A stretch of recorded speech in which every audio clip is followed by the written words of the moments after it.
ومن او بعضی الناس خلق ومن او بعضی الناس خلق من هغه دی او بعضی خلق هغه دی یقولو چې هغه وای آمنا مونږ ایمان راوړې بالله په الله. بسم الله الرحمن الرحیم. نن زمونږ د قرآن مجید د ترجمه سبق نمبر 10 دی او سوره بقره شروع ده، اوله سپاره ده او نن به ان شاء الله مونږ د سوره بقره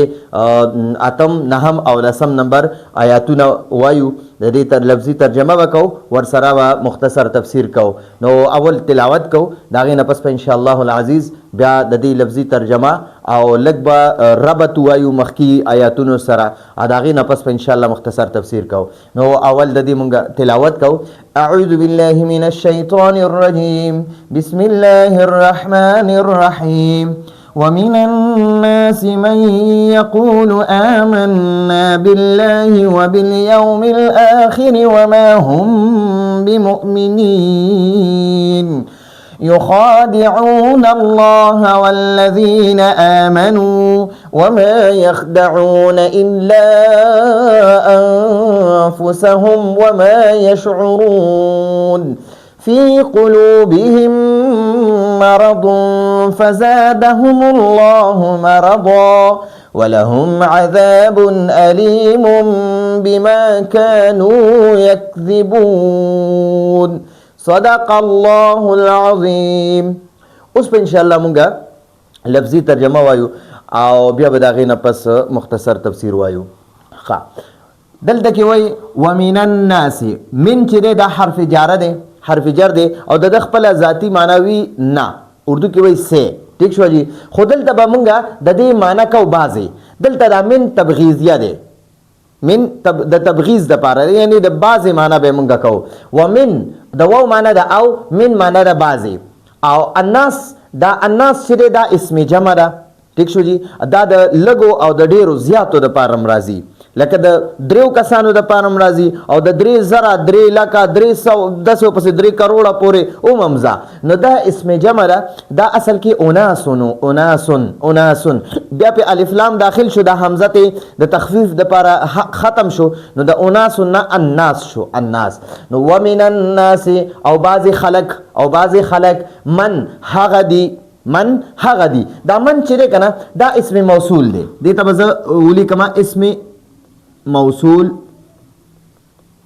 ٹھیک شو. دا د لفظ لحاظ سره، لفظي لحاظ سره دا واحد دی او معنی لحاظ سره دا جمع ده، ځکه دا منافقین خو ډیرو. نو من هغه خلق دی، ومن الناس او بعضی خلق من هغه دی، بعضی هغه خلق دی یقولو چې هغوی وای آمنا دا د جمع متکلم صيغه ده. آمنتو معنی ده ما ایمان راوړو، آمنا معنی ده مونږ ایمان راوړو بالله په الله. دلته د با جاره معنی مونږه کو په او د الله جل جلاله. نو دا منافقین داسې خلق دی، من هغه خلق دی یقولو چې هغوی وای، چې دی وای آمنا بالله، مونږ په الله ایمان راوړو، خدا به په جبه باندې وګوره، په زړه باندې نه ښه، په جبه به مسلمانانو ته زړه لحاظ صدی کافرانو. وبالیوم الاخر او د په اخر ورځ څه ته وایي؟ اخر ورځ یعنی د اخرت ورځ. ښه، اخرت ورځ یا د قیامت ورځ. ٹھیک شو، قیامت. او دیتا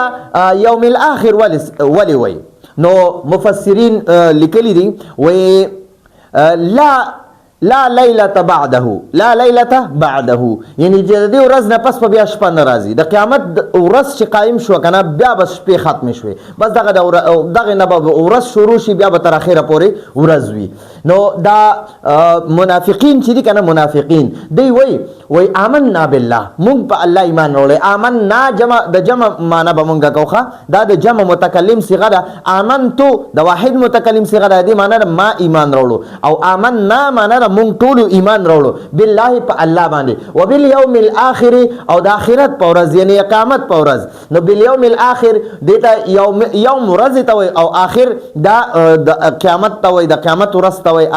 د اخرت ورځ ته وای. او دینه پس په بیا شپه ناراضي، ٹھیک شو لا لیلۃ بعده د دې نه پس بیا شپه نه وي. نو وګورئ دا آخر چې دی کنه دا یوم موصوف ته او آخر صفت ته، یوم موصوف ته آخر صفت ته. نو موږ به د دې معنی داسې کو، داسې ښه اول به د آخر معنی کو، بیا به د یوم معنی کو، آخر کې به د با معنی کو. ٹھیک شو. نو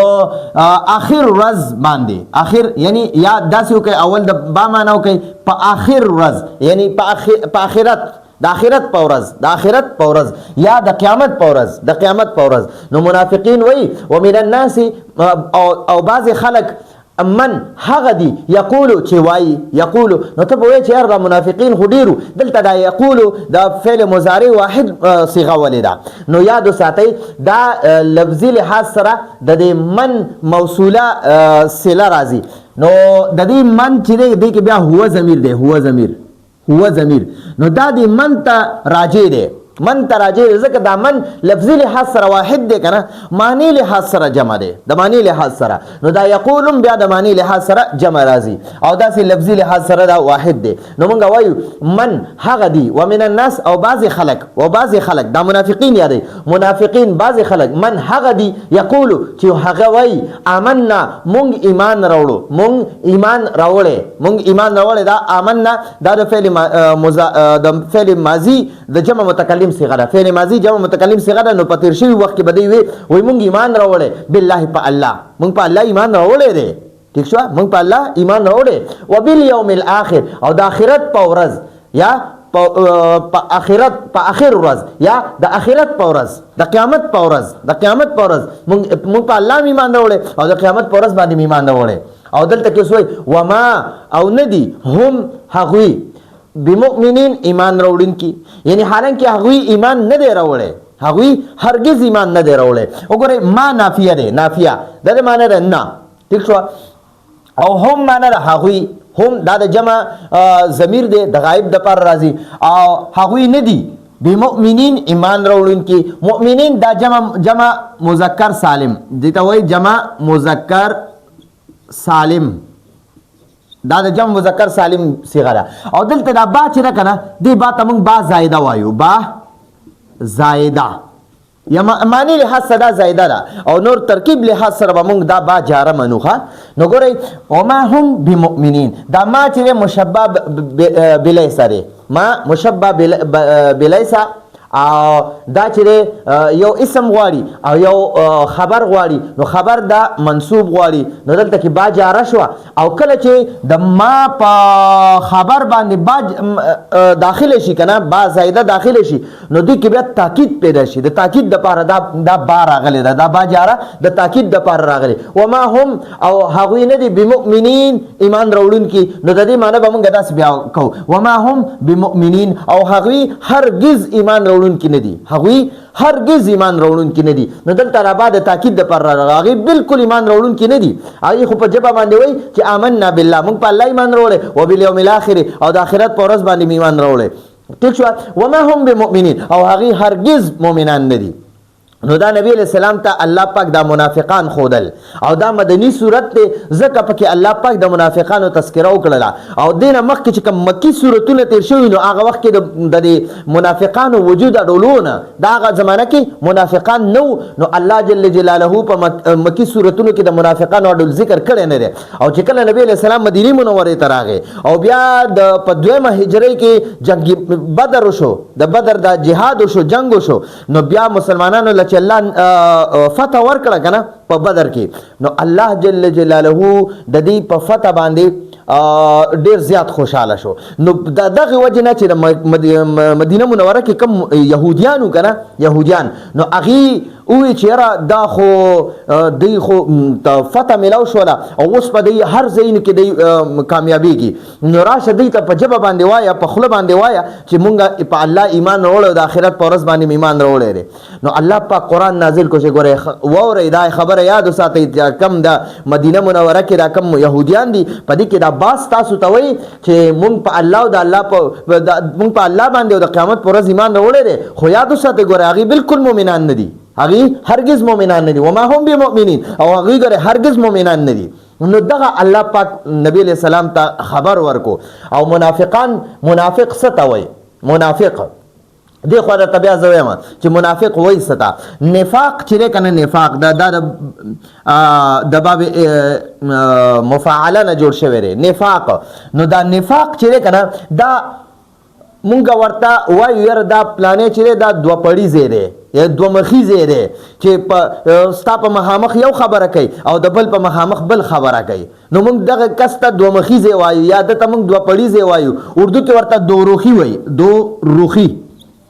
دوروخي ورته وایي ٹھیک شو چې کله دا دی به دوروخي څه کوله چې دی به کله د منافقانو به مسلمانانو سره ملو شو نو دی به مسلمانانو ته وی آمنا بالله و بالیوم الاخر مونږ په الله او د آخرت ورځ باندې یعنی قیامت پر ورځ باندې ایمان راوړی دی خو چې کله به دی خپل کافرانو سره اذا خلو الی شیاطینهم مخکې آیاتونو کې ان شاء الله را روان دي کله چې به دی خپل شیطانانو یعنی دغه منافقانو سره د کافرانو سره ملو شي خپل مشرانو سره نو هغې ته به وایي چې ګوره مونږ د مسلمانانو سره کو دوکا کو او مونږه ګورې مستاسو ملګری وو وای دا خلو الی شیاطینهم نو دی به چې کله دی سره ملو شو نو بیا به قالو دی کافرانو به بیا ووایي چې ګوره مونږه مسلمانانو سره چې ملو شو نو دی به وایي مونږ ایمان راوړی چې خپل کافرانو سره به ملو شو خپل شیاطینو مشرانو سره به ملو شو نو بیا به وایي ګوره مونږ ایمان نه دی راوړی هغې ته صرف دوکه ورته کو چې هغې کله کامیاب شي او هغې ته مال غنیمت ملو شي چې هغې کې مونږ لم صحیح سره راکړي ٹھیک شو نو بیا به د دې منافقانو پته څنګه لګېده نو هغه زمانه کې به نبی علیه الصلاة والسلام ته الله پاک د وحی په ذریعې باندې را لېږل چې دا فلانې منافق دی فلانې منافق دی فلانې منافق دی نو هغه منافقان به ورته الله جل جلاله د وحی په ذریعې سره ښودل نو ګوره یو د عقیدې منافق وي یو د عقیدې منافق داسې وي چې عقیدې لحاظ سره د زړه لحاظ سره دا کافر وي او په ژبه باندې او یا د عمل لحاظ سره یعنی دی به مسلمانانو سره منځونه کول مسلمانانو سره به منځونه کول د مسلمانانو په مخ کې به کلمه هم ویله خو زړه کې دی کافران وإذا خلوا إلى شياطينهم کله به چې دی خپلو شیاطینو منافقانو سره ملو شو نو هلته به بیا اقرار هم وکړو په ژبه به مې وي ګورئ مونږ ستاسو ملګري یو ستاسو سره یو او هغې ته وایي مونږ ایمان نه دی راوړی مونږ هم ستاسو ملګري یو نو هغې بیا په ژبه اقرار هم وکړو نو عقیدې لحاظ سره چې کافری او د ژبې د عمل لحاظ سره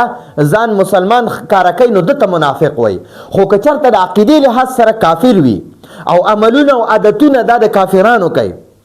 عقیدې لحاظ سره مسلمانی مؤمنی چې د عقیدې لحاظ سره مؤمنی او د عملونه دا د کافرانو کوي عادتونه د کافرانو کوي خو عقیدې لحاظ سره دا مسلمانی کلمه ویلې وي خو حقیقي یعنی د مور پلار او ورونو خویندو نه پته داسې لګي عقیدې لحاظ سره چې کله یو کس مسلمانی او د عمل لحاظ سره عملونه عادتونه د کافرانو کوي نو دته منافق نشي ویلی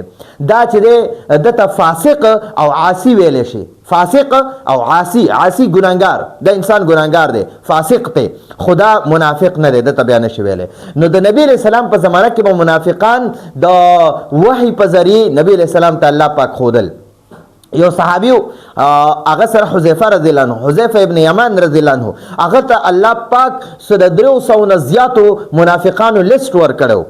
لیست ولا ورکړو نو بیا به عمر رضی الله عنه د هغه نه کله کله تپوس کولو چې کله د عمر رضی الله عنه دور خلافت راغی عمر رضی الله عنه مؤمنین او امیر المؤمنین شو نو بیا به دا ورتلو او حذیفه ابن یمان رضی الله عنه ته عمده قوي و زه خو په دغه منافقانو لیست کې نه یم کنه نو هغه با ورته وی چې نه ته پکې نه ٹھیک شو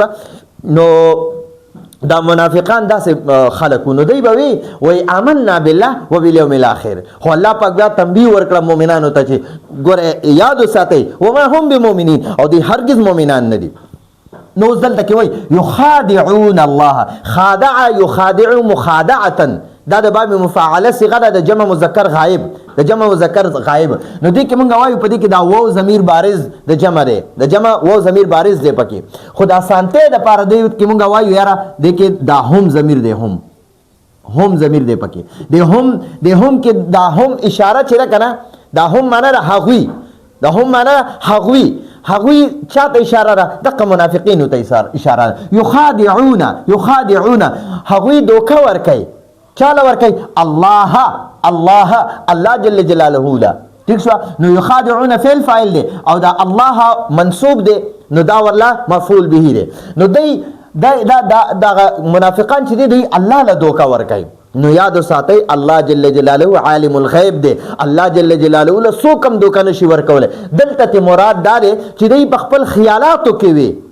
فی زعمهم، په خپل خیال کې به وي، یخادعون فی زعمهم، یخادعون فی زعمهم، هغوی به په خپل ذهن کې وي، په خپل خیالاتو کې به وي چې موږ الله له دوکه ورکوو. حالانکې الله له څوک دوکه نشي ورکولی، الله له هېڅوک دوکه نشي ورکولی. عالم الغیب دی، هغه د غیبو په هر څه باندې خبردار دی. الله پاک ولې د دې منافقانو نه خبر نو، او الله پاک نعوذ بالله، الله پاک ته پته نه و چې دا منافقان دي، او دوی منافقان به په خپل خیالاتو کې وي چې یاره مونږ الله پاک له دوکه ورکوو. یا د یخادعون الله نه مراد، دلته د الله نه مراد یخادعون رسول الله، چې دوی به د الله رسول صلی الله علیه وسلم له دوکه ورکوله. او والذین، او هغې خلکو له به دوکه ورکوله آمنو چې هغوی ایمان راوړی و، یعنی مسلمانانو له، مؤمنانو له به دوکه ورکوله، او الله جل جلاله له به هغوی به په خپل خیالاتو کې وي چې موږ الله له دوکه ورکوو، او په ښکاره به مؤمنانو له خو دوکه ورکوله. ټیک شوه چې مؤمنانو ته به وي آمنا بالله، مونږ ایمان راوړی، وبالیوم الاخر، او د آخرت په ورځ باندې ایمان راوړی، په الله ایمان راوړی، د آخرت په ورځ باندې ایمان راوړی. خو ټیک د مؤمنانو خو به په یقین وکړو، مؤمنانو به په یقین وکړو، خو الله پاک ته خو پته و چې دا منافقین دي. نو دلته د یخادعون الله نه مراد دا دی چې یخادعون فی زعمهم، یخادعون الله فی زعمهم، هغوی به په خپل خیالاتو کې وي چې موږ الله له دوکه ورکړې ده. یا یخادعون رسول الله، نو رسول الله صلی الله علیه وسلم له به دوکه ورکوله، او مؤمنانو له به دوکه ورکوله. نو دوی به رسول الله صلی الله علیه وسلم له دوکه ورکوله، خو چې کله بیا پته نبی علیہ السلام ته د وحی په ذریعه سره ولګېده، نو بیا نبی علیہ السلام به د دوی نه ځان ساتلو. نو یخادعون الله، یخادعون الله، رسول الله صلی الله علیه وسلم ته بیا الله جل جلاله د وحی په ذریعه سره دا منافقان وښودل. نو یخادعون الله، یخادعون دا د جمع مذکر غایب صیغه ده، جمع مذکر غایب صیغه ده. په دې کې د هو ضمیر معنی به مونږ کوو هغوی، او خادع یخادع، د فاعل یفاعل، مفاعله د باب مفاعله صيغه ده. او دلته کې د اشتراک معنی ته مراد نه ده، د دوو ډلو طرف نه دغه معنی به دلته مونږ نه کوو. ټیک شو، ځکه دلته کې د دوو ډلو دغه د باب مفاعله کې د دوه طرفونو نه کار کېدل وي، خو دلته کې د دوه طرفونو نه کار نه لري شوی. دلته کې مطلب دا دی چې دوی به صرف مؤمنانو به دوکه دی له نه ورکوله، دوی به مؤمنانو له دوکه ورکوله. ټیک شو، نو د یو طرف نه به صرف د منافقانو طرف نه به دوکه وه، د مسلمانانو طرف نه دوکه نه وه. نو ګورئ دا باب مفاعله چې ده که نه، دا د دوه طرفونو نه مقابله وي. لکه فرض که یو طرف ته مؤمنان دي، بل طرف ته کافران دي، دا منافقان دي، نو چې مؤمنان هم دوکه ورکوي او منافقان هم دوکه ورکوي، داسې دواړه معنی دلته کې ورکوي. خو دې ځای کې د دواړه معنی مراد نه دی. د باب مفاعله اشتراک معنی ورکوي، د اشتراک یعنی د دوو ډلو طرف نه د هغې معنی وي. ټیک شو، خو دلته کې مراد دغه نه دی. یخادعون هغوی دوکه ورکوي الله جل جلاله ته، یعنی رسول الله صلی الله علیه وسلم ته. والذین، او هغه خلکو لم دوکه ورکوي آمنو چې هغوی ایمان راوړی، یعنی مسلمانانو له. وما یخدعون، وما، او حالانکې هغوی دوکه نه ورکوي، حالانکې هغوی دوکه دی واو ته مونږ واو حالیه ووایو. ټیک شو، د دې واو معنی ده او. ما یخدعون، هغوی دوکه نه ورکوي. یخدعون، خدع یخدعو، د فتح یفتح باب نه دی. دلته کې خادع یخادعو، نو دلته کې یخادع دا د باب مفاعله نه دی، د دې معنی هم د دوکه ورکول. او د خدع یخدعو، خدعا معنی هم د دوکه ورکول. نو دلته کې دا یخدعون چې دی دا د باب فتح یفتح نه دی، د باب فتح یفتح نه دی، او دا د جمع مذکر غایب صیغه ده، دا هم د جمع مذکر غایب صیغه ده. ټیک شو، نو دلته کوم دی وما یخدعون، او حالانکه هغوی دوکه نه ورکوي هغوی. نو دې کې هم دغه واو ضمیر بارز د جمع دی، د جمع واو ضمیر دی پکې، واو ضمیر. ټیک شو، واو دا د جمع ضمیر دی پکې. د دې معنی ده هغوی، یا دې کې مونږ هم دغه هم ضمیر واخلو، هم ضمیر. د دې هم ضمیر معنی ده هغوی، یخدعون نو خدع یخدع د فتح یفتح باب نه دی یخدعون معنی د هغوی دوکه ورکوي هغوی دوکه ورکوي ما یخدعون هغوی دوکه نه ورکوي وما یخدعون او هغوی دوکه نه ورکوي الا انفسهم مگر خپل ځانونو له نو یاد وساتئ چې کله په یو جمله کې ما او الا راشي ما او الا راشي نو د دې معنی چې دا کار کیږي دا کار به کیږي نو ما یخدعون الا انفسهم د دې مطلب دا دی یخدعون انفسهم هغوی خپل ځانونو له دوکه ورکوي هغوی هم خپل ځانونو له دوکه ورکوي نو وما یخدعون الا انفسهم معنا هغوی هم خپل ځانونه دوکه کوي نو انفس چې دی که نه انفس دا مضاف دی دا انفس مضاف دی او دا هم ضمیر دا مضاف الیه دی ٹھیک شو هم ضمیر مضاف الیه دی او دا انفس چې دی که نه انفس دا د نفس جمع ده نفس د نفس جمع انفس راځي انفس انفس ٹھیک شو نو د انفس د نفس معنا د یو ځان زما د ځان چې دی که نه زما نفسی زما نفس زما ځان او انفسنا زمونږ ځان انفسنا زمونږ ځان او انفسهم د هغوی ځان یا دې سره چې کوم دا هم ضمیر ولګي که نه هم ضمیر ٹھیک شو نو د دې معنا راځي خپل ځان نو دا هم ضمیر چې کله اسم سره ولګي نو د دې هم ضمیر بیا موږ معنا کو خپل نور د خپل ذاتی معنا دی وی هغوی خو دلته کې انفس اسم دی او اسم سره چې کله هم ضمیر ولګي که نه متصل راشي نو بیا د هم ضمیر معنا موږ کو خپل ٹھیک شو نو انفسهم خپل ځانونو ته وما یخدعون او هغوی دوکه نه ورکوي الا انفسهم مگر خپل ځانونو لا یا خپل ځانونو ته خپل ځانونو له دوکه ورکوي بل چا له دوکه نه ورکوي نو ما او الا تیوباسه نو یخدعون انفسهم یخدعون هغوی دوکه ورکوي انفسهم خپل ځانونو له نو ما او الا چې کله په جمله کې راشي کنه په یو آیات کې دا ما او الا راشي د دې معنی چې دی عمدقه شانته کار کوي یعنی یخدعون انفسهم خپل ځانونو له دوکه ورکوي نو د دې به موږ لفظي معنی داسې کوو وما یخدعون هغوی دوکه نه ورکوي الا مگر دوکه ورکوي انفسهم خپل ځانونو له ټیک شو انفسهم خپل ځانونو له انفس دا د نفس جمع ده وما یشعرون شعر یشعر دا نصر ینصر باب نه دی شعر یشعر معنا را پوهیدل شعور معنا را یعنی یو انسان کې عقل او شعور وي مونږ وایو عقل او شعور وي نو یشعرون دا د جمع مذکر غایب صیغه ده جمع مذکر غایب صیغه ده ٹھیک شو او دا دې کې دا واو ضمیر بارز موږ په دې کې د جمع وایو موږ وایو چې دې کې دا واو ضمیر بارز د جمع دی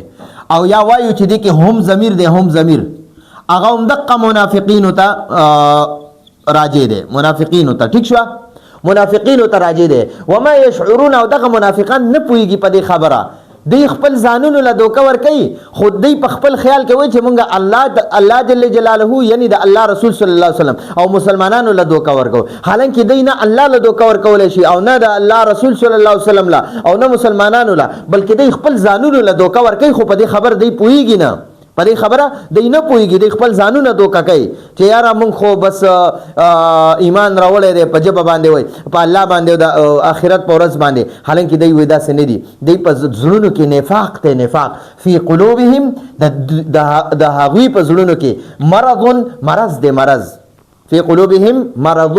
نو فی حرف جر دی د دې معنی ده کې ټیک شوه کې او قلوب دا د قلب جمع ده د قلب جمع قلب یو زړه ته وایي او قلوب جمع ده قلوب معنی ده زړونه د دې معنی ده زړونه او قلب معنی ده زړه او قلوب معنی ده زړونه او هم معنی ده د هغوی چې دې قلوب سره هم ولګي که نه هم نو د دې هم معنی ده د هغوی نو فی قلوبهم نو اول لګره د قلوب مونږ سره مضاف دی او دا هم را سره مضاف الیه دی. نو اول موږ د مضافره معنا کو وروسته د مضاف معنا کو، حالانکه مضاف مخکې لیکل شوی مضافره وروسته وي، خو معنا به موږ داسې کو. ښه ٹھیک شو، اول به د مضافره معنا کو وروسته به د مضاف معنا کو. د هغوی زړونو کې، د هغوی زړونو کې، فی قلوبهم مرض، فی قلوبهم د هغوی زړونو کې، د هغوی زړونو کې مرض یو بیماری ده، د نفاق بیماری ده، د شک بیماری ده، د کفر بیماری ده. ٹھیک شو، د دې په زړونو کې یو بیماری ده، د نفاق والا، د دورخی والا بیماری ده. نو فزادا نو زیاته کړه الله جل جلاله. نو دا زاده چې ده زاده، دا زاده فعل ماضی ده او د دې فاعل الله ده. نو الله زیاته کړه، نو الله زیاته کړه هم د هغوی. نو ګورئ دا زاده نه ده، زاده دا فعل ماضی ده، فعل ماضی دا په اصل کې ده زیاده، یزیدو مضارع راځي یزیدو. نو کله چې حروف علت متحرک وي او مخکې حرف باندې فتحه وي، نو دغه حرف علت نه بیا الف جوړیږي. نو دلته د یا نه الف جوړ شو، نو د زیاده نه زاده شو. د زاده معنا ده زیاتی،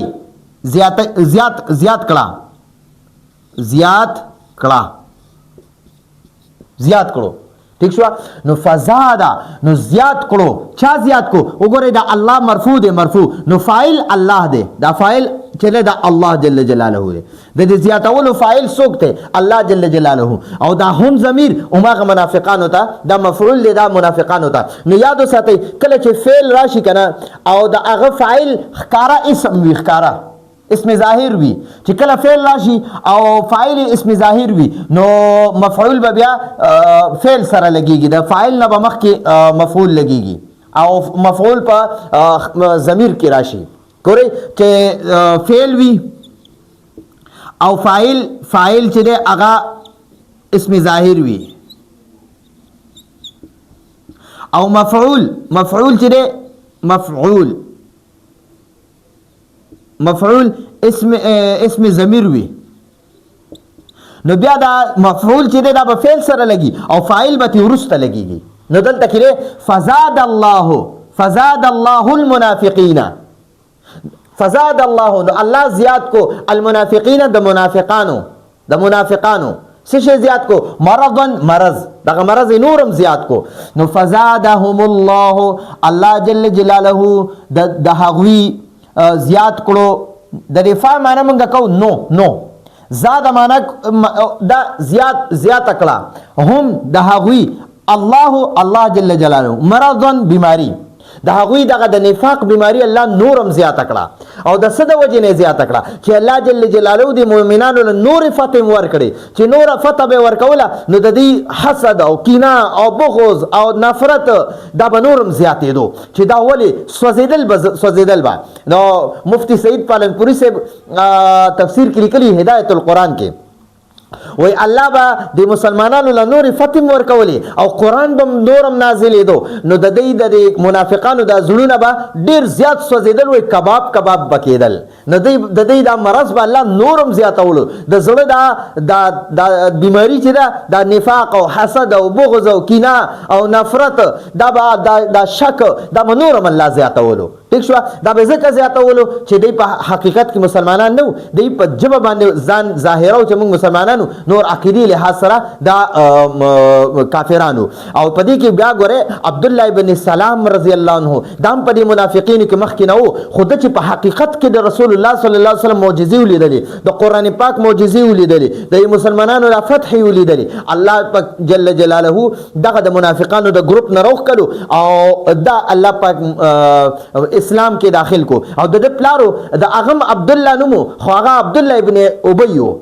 ابن ابي دا د مدینه منورې د منافقانو غټ سردارو، مشر سردار عبد الله ابن ابي د زوی چې عبد الله ابن سلام رضی الله عنه دل بیا الله هدایت ورکو. دا سچا او پکا مسلمان شو، مضبوط صحابي او په ډیرو جهادونو کې بیا نبی رسول الله سره جنگیدو. چې کله د پلار مردار شو منافق عبد الله ابن ابي منافق کله مردار شو نو د بیا ورغه حضرت عبد الله ابن سلام رضی الله عنه نو نبی علیہ السلام ته یا رسول الله تاسو زما د پلار جنازه مو کوي کچرته الله پاک یو بخي او تاسو د خپل کمیس راکې چې زه د واچو مدد د کفن بکو نو نبی علیہ السلام بیا اغم ورکو دومره شفقت به بیا هم کولو خدای منافقان بیا هم نه سمیدل نو مسلمانانو لبه تکلیف ور رسولو نو فی قلوبهم دا هغوی زړونو کې دا هغوی په زړونو کې مرضون یو بیماری و د نفاق د حسد د بغض د کینې د نفرت د شک دغه بیماری و نو فزادهم الله جل جلاله د هغوی د زیات کړه سه زیات کړه مرضن دا بیماری نو دا بیماری ول الله پاک نورم زیات کړه دا حسد او بغض کینه او نفرت دا څنګه الله زیات کړه چې الته مسلمانانو له الله پاک نور فتح ورکړي الله پاک نور قران په نبی علیہ السلام باندې نازل کو نو چې قران به نازل دو دوی به نورم سوځیدل د دې دا بیماری به نورم زیاتې ده بغض کینه حسد نفرت به نورم زیاتې دو او چې الته مسلمانانو له الله پاک مزید فتح ورکولې نو دلته کې به دوی نورم دا بیماری زیاتې ده د حسد بغض کینه عناد دا به نورم زیاتې دو او چې الته به الله پاک نور کافران مسلمانول او نو دی به نورم سوځیدل نو الله د دې دا بیماری نورم زیاتوله نو فزادهم الله نو الله جل جلاله زیات کړه مرضن بیماری د دوی دا بیماری الله پاک فزادهم الله جل جلاله د هغوی مرضن بیماری زیات کړه زاده نو دا مرضن چې دا د زاده فعل مفعول دی ٹھیک شو د دې زاده فعل دو مفعولونه رااله زاده فعل دی الله فاعل دی دا چا زیات کړه الله جل جلاله او د چای زیات کړه د هم د منافقانو سی ولا زیات کړه مرضون بیماری نو ګورئ یو دا هم ضمیر مفعول دی او یو دا مرضون ولا مفعول راغی نو الله جل جلاله د دې د هغه منافقانو دا بیماری نورم زیات کړه نورم زیاته کړه د مسلمانانو په فتح سره د مسلمانانو په ترقی سره الله د دې د بیماری نورم زیاته کړه ولهم او هغوی د پاره د لام جاره معنا د پاره او هم معنا د هغوی ولهم او د دې و معنا به مونږ کو او ولهم او د هغوی د پاره عذاب الیم دغه د منافقانو د پاره هم ضمیر منافقانو ته راځي دي چې دغه خلکو د پاره دغه منافقانو خلکو د پاره عذاب دے سزا دا علیم دردناک عذاب دے نو دلته کیوں گو رہی دا عذاب موصوف تے او علیم ورلا صفت تے ٹھیک شو دا ورلا صفت تے نو اول موږ د صفت معنا کو ورسته د موصوف معنا کو نو دا علیم چې دا پاسل کې مولمون دا اسم مفعول دی نو عذاب معنا دردناک عذاب او علیم معنا دردناک عذاب نو د دې لپاره دردناک عذاب دی ولهم او دغه منافقانو لپاره عذاب علیم دردناک عذاب دی دردناک عذاب د څه د وجه نه دردناک عذاب دی بما دلته کې دا با چې دا کنه دی با ته وایو با سببیه دې سبب ته موږ وجه وایو وجه نو بما د دې وجه نه با معنا موږ کو وجه سبب یا وجه ما د دې یعنی د دې وجه نه چې بما د دې وجه نه چې کانو یکذبون هغوی مسلسل دروغ وي اغیبا مسلسل دروغ وي نو دا یکذبون چې دا د جمع صيغه ده جمع مذکر غائب دیکھے دا واو ضمیر بارز دے یا دیکھے منگا وایو یارا دیکھے هم ضمیر دے دقا هم ضمیر دقا منافقانو تراجی دے چه حغوی با دروغ ویل او کانو چه ورسر داخل شی نو منگا دیتا وایو مضارع یعنی ماضی استمراری دا فعل مضارع مانا ماضی توالی ٹھیک شو نو دا مونږ وایو دې ته ماضی استمراری وایو چې دا په تیر شوی وخت کې به دوی مسلسل هم دغه شانتې دروغ وي د منافقانو به مسلسل دروغ وي ټیک شو جاری به ساتل بما د دې وجه نه به دوی ته دا دردناک عذاب ملاویږي کانو یکذبون چې هغوی دروغ به ویل ټیک شو نو د دې وجه نه به الله جل جلاله د منافقانو لا دردناک عذاب ورکوي نو لفظي ترجمه هم ورسره ویله تفسیر هم ورسره وکړو نو ان شاء الله دا نورم لس آیاتونه دي هغه کې بم دغه منافقانو تذکرہ کیږي چې د دې ټول هغه عادتونه او حرکتونه به ورته په قران کې الله پاک بیا بیان کړی دي نو لفظي ترجمه یو ځل بیا وایو ومن او بعضی الناس خلق ومن او بعضی الناس خلق من هغه دی او بعضی خلق هغه دی یقولو چې هغه وای آمنا مونږ ایمان راوړې بالله په الله وبالیوم الاخر او د آخرت په ورځ یعنی د قیامت په ورځ وما هم حالانکه هغوی ندي بمؤمنین ایمان راوړونکي وما هم او حالانکه هغوی ندي بمؤمنین ایمان راوړونکي یخادعون الله هغوی دوکه ورکوي الله جل جلاله ته نو ماته سوی الله جل جلاله له څوک دوکه نشي ورکولی الله پاک عالم الغیب دی په حالانکه دا داسې دی یخادعون رسول الله دی رسول الله صلی الله علیه وسلم له دوکه ورکوي او والذین او هغه خلکو له دوکه ورکوي امنو چې ایمان یې راوړی یعنی مسلمانان چې کوم صحابه مدینه منوره کې نبی علیہ السلام سره نو هغې له دوکه ورکوي دی رسول الله صلی الله دلته د الله پاک نه مراد